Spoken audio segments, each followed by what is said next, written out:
Hello everyone, Michael O'Brien here, and in today's video I wanted to talk about a really touching story about a gig that just happened a few days ago. And I also wanted to answer a question that I get asked pretty often, which is, what is it that I love so much about going into the world and sharing my magic?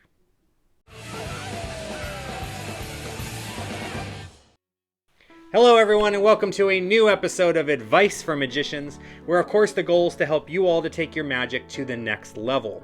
In today's episode, I just wanted to kind of share a story with you about a very touching moment that happened in a gig that happened a couple days ago, and kind of explain, some ways that we can help to make our magic memorable, rather than just showing up, doing some tricks, grabbing our check, and heading out. I wanted to kind of, offer some pieces of advice on how we can really make these moments special, okay?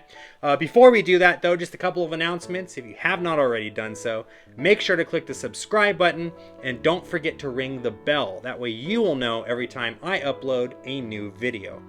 Also keep in mind that this channel is sponsored by you. That's right, everyone. If you click that join button for just $1 a month, you will get access to a bunch of awesome stuff, including tutorials, early access to videos, emojis, badges, and a bunch more. Before we get started, let me go ahead and shout out some of our newest members and welcome them to the Mob Squad. So thank you so much to Tommy Anderson, Scott Clark, and Alan Blair for joining. Your continued support really means the world to me. All of my members' support and all of my subscribers, you guys are the reason why I keep putting out these videos. So thank you so much for all of your continued support of the channel. All right, so just a few days ago, I did a gig where it was for an 80-year-old woman's birthday.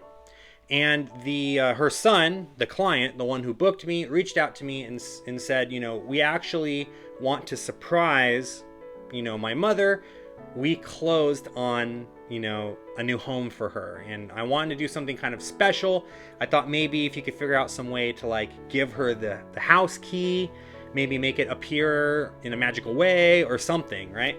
So I came up with this idea, very simple, nothing crazy, to take a coin, place it into my hand, and then just kind of wave my hand and then turn it into a key.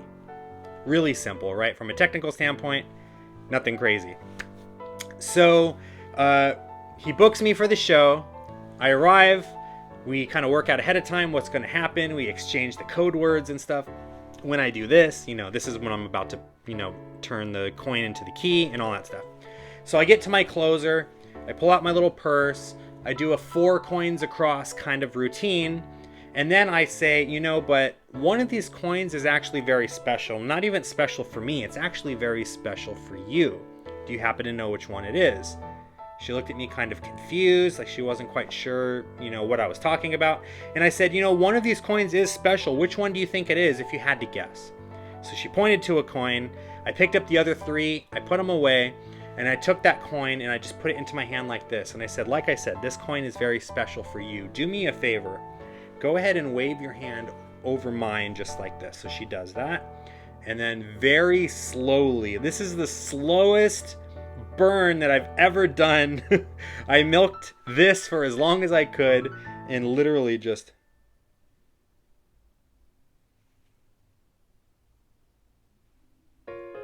And then all that was in my hand was a key, a little silver key.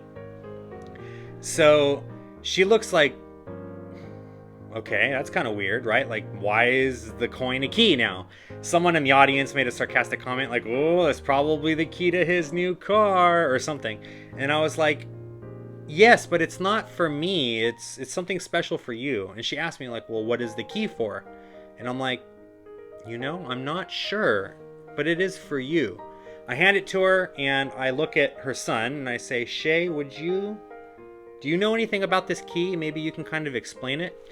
And at that moment, I very slowly backed up, like Homer Simpson backing into the shrubs, right?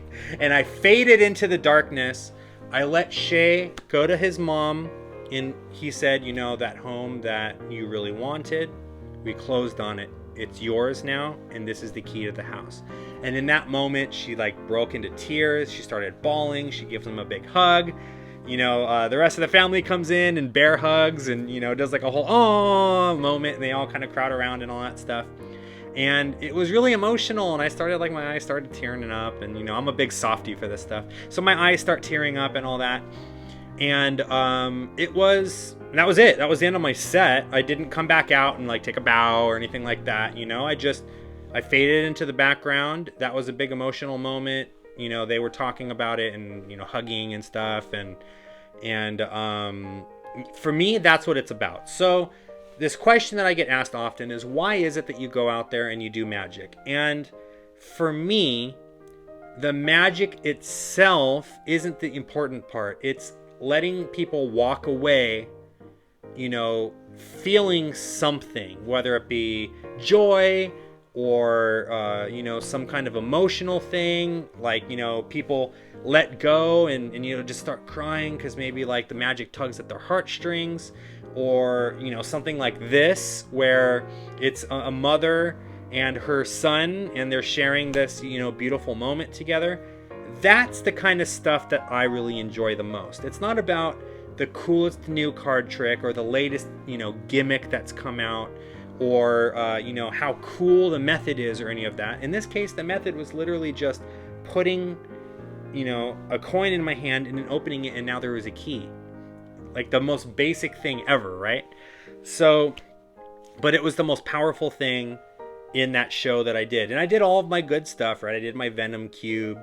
I did my Sponge Ball stuff. I did my linking ring stuff. All of the normal stuff that I would normally do at every show, and stuff that gets good reactions. But this moment where I handed her the key and she had that puzzled look on her face, and I said, Shay, can you come and explain this to her? I faded back, very important. I faded back into the background. I let him explain what it is, and then they had their moment. And that was the perfect ending for the show. Now, for the rest of their lives, and for the rest of the family's lives, they're going to remember that moment where the magician turned a coin into the key and then gifted it to her, and that's always going to stick in her mind for the rest of her life now. Every time they explain about this new house, every time someone comes over, oh yeah, and my son Shay, he did the sweetest thing. He actually had a magician come and he turned a coin into this key and gave it to me, and my whole family was there, and all this stuff. So they're going to remember that for the rest of their lives. And that, for me, is why I do this. Same thing why I like to work at the magic shop. It's not so much about the selling the trick that I enjoy. It's more about, out of all of the people that I sell magic tricks to, there's got to be that kid eventually that grows up. He starts getting really into magic, and he becomes a magician, and he goes out and he shares his passion, and in the back of his mind he knows, I got my first trick at the magic shop at Disneyland, and I get to be part of that memory, right?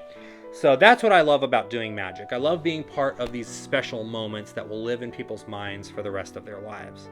So the question now is, how can we do this? How can we guarantee that we are going to leave a lasting impression? And the answer is very simple. It's in that one thing that I did, not with the key, not with linking rings, not with cards, not even with the coins.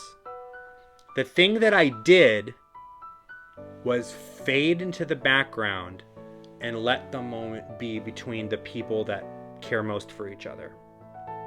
Very often do we as performers think that we need to do something spectacular to get the audience to remember me.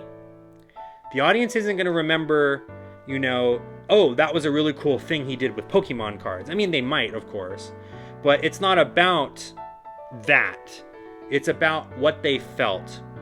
So now, for the rest of their lives, every time, I have no idea how many times Shay told this story to his friends that were not there.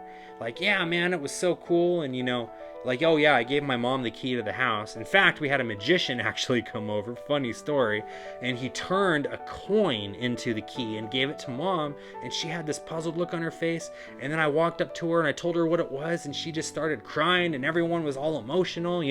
That's the story that they're going to tell.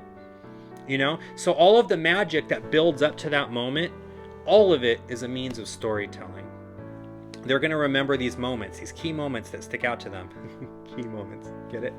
No, but they're going to remember these key moments that stick out to them. So my advice for you, if you want to kind of recreate this, is not to focus so much on the perfect trick or the perfect magical moment or the perfect line to say. The idea is to create a moment between other people that they will share and that they will cherish. Another perfect example of this is doing like, I don't know, let's say Venom Cube. For those of you not familiar, it's a gimmicked Rubik's Cube created by Henry Harrius, where you have a spectator mix up a cube, and then you grab another cube off the shelf and you show the sides, and all of the sides match. So it's like a kind of a prediction thing. Really easy trick, practically self-working, right? And it's a Rubik's Cube thing. But the thing that makes it special isn't the fact that you solve a Rubik's Cube. It's the fact that you have someone come up from the audience that has never done anything like this before in their life, that's never solved a Rubik's Cube before in their life, that's never done anything in front of an audience and gotten an applause like this in their life. Maybe someone that's kind of shy, kind of introverted, right? And I bring them up on stage and I explain to them that something impossible is going to happen. They look at this Rubik's Cube that they just mixed up and they think that they failed because I tell them that, you know, you're going to solve the cube. They look at this Rubik's Cube that they think failed, and then I say, you might think that you failed, but you didn't. You did solve the cube. In fact, you solved it in your own way, right? And I'll prove it to you. And then I grab this other cube that's been sitting there in plain view the entire time, and I grab their cube and I put the sides together and I show that they all match. And it's, you know, and then I take like I said, I take a step back, I gesture to that person, and they get the applause. They get to take the bow. They're the one that did the thing. I didn't do the thing. All I did was pick up a cube and put the two sides together. They did the thing. When I do my sponge ball routine even, there's a moment that I used to put the ball in my hand, put the ball in the spectator's hand, I wiggle my thumb, show my hands empty, and then they open their hand and now they have the two. I actually, instead now, I bring two people up, you know, husband and wife, brother and sister, you know, mom and son, whoever, like two people that have a connection together. I bring them up, and I do that bit where I pretend to give the ball to one person, and then I give the two balls to the other person, and then the moment happens between them two. I have that person now open up their hand, and it's empty, and then I have this person over here open up their hand, and now they have the two. And what do? I fade into the background, and I let the moment be between them. Later, they're not going to say, oh, that was so cool, the magician made the red ball go from my hand into his hand, right? What they're going to say is, it was so cool, you know, my brother had a ball and I had a ball, and he opened his hand and his ball was gone, and then all of a sudden it was in my hand, right? So that memory is going to stick, and they're going to have that emotional connection because they're going to realize that, you know, it wasn't just a trick that the magician did, it was something that happened between them. Another great example of this is PK touches. Again, for those of you not familiar, it's a sort of pseudo-mentalism, hypnosis, kinesis, whatever you want to call it, type of situation where you have two people.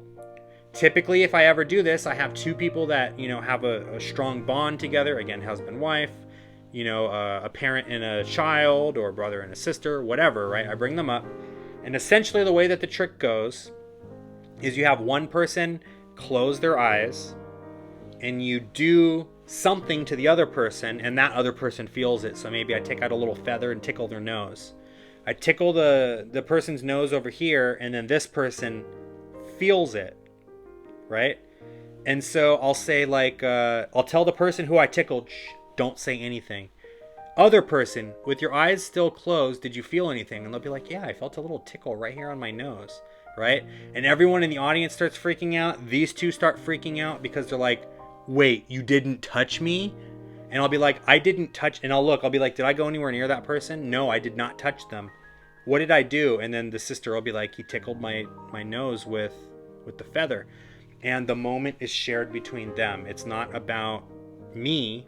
It's about them. Again, fade away into the background.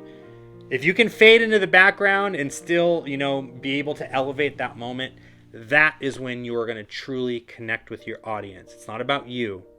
It's about the magic, and it's about the connection that you can form between people. Even if you just bring one person on stage, like I said with the Rubik's Cube thing, you don't have to have a connection between two people.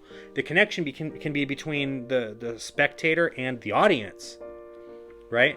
But having these moments is going to be what is going to make people remember you. It's going to be what separates you, as someone that, can create these memories, someone that's a great performer. The spectators don't care about, the latest and greatest magic prop that you added to your act. It's not about the tricks. It's about how you make them feel. Thank you so much for watching this video. If you haven't already done so, make sure to click the subscribe button and don't forget to ring the bell. That way you'll know every time I upload a new video. If you'd like to check out some more magic, visit us at o'brienmagic.com and be sure to check out our online magic shop where you will find the latest and greatest magic books, downloads, and accessories.